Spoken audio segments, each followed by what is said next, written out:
ಪ್ರಯಾಣ ಅಂದಾಗ ನಮ್ಮಲ್ಲಿ ಆಗುವ ಉತ್ಸಾಹವೇ ಬೇರೆ. ಆ ಊರನ್ನು ನೋಡುವ ಮೊದಲೇ ನಮ್ಮದೇ ಆದ ಕಲ್ಪನೆಯಲ್ಲಿ ಒಂದು ಚಿತ್ರವನ್ನು ಬಿಡಿಸಿರ್ತೀವಿ. ಹಾಗೆ ನಾನು ಹೊರಟಿದ್ದೆ ಈ ಶ್ವೇತವರ್ಣ ಬಸ್ನಲ್ಲಿ.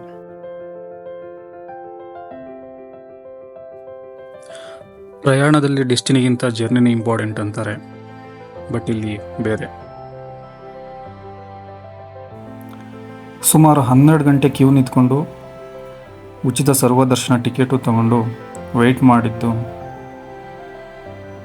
ನಮ್ಮ ವೆಂಕಣ್ಣನ ದರ್ಶನಕ್ಕೆ.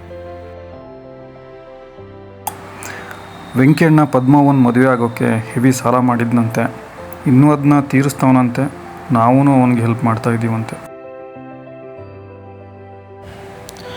ನಾನೂ ಅವನ ಹತ್ರ ಕೇಳ್ಕೊಂಡಿದ್ದಿಷ್ಟೇ, ನನಗೂ ವಯಸ್ಸಾಯಿತು, ಈ ವರ್ಷನಾದರೂ ಮದುವೆ ಮಾಡಿಸು ಅಂತ, ಸಾಲನೋ ಪಾಲನೋ ಆಗ್ತೀನಿ ಅಂತ. ಏನೇ ಆದರೂ ಬೆಟ್ಟ ಹತ್ಕೊಂಡು ಬಂದು ನಮ್ಮ ವೆಂಕಿನ ದರ್ಶನ ಮಾಡಿದ್ರೆ ಅದರ ವೈಬೇ ಬೇರೆ. ಅಂದ್ಕೊಳ್ತಿದ್ದೆ ಏನಕ್ಕೆ ಇಷ್ಟೊಂದು ಜನಸಾಗರ ಅಂತ.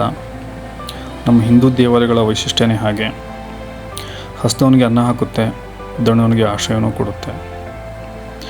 ನನ್ನ ಪ್ರಕಾರ ದೇವಸ್ಥಾನಗಳಿರೋದು ದೇವರಿಗಲ್ಲ, ನಮಗಾಗಿ, ನಮ್ಮ ಮನಃಶಾಂತಿಗಾಗಿ. ಏನಂತೀರ? ಹಾಗೆ ಫಾಲೋ ಮಾಡ್ಕೊಳ್ಳಿ, ನಿಮಗೂ ದೇವ್ರು ಒಳ್ಳೇದು ಮಾಡಲಿ.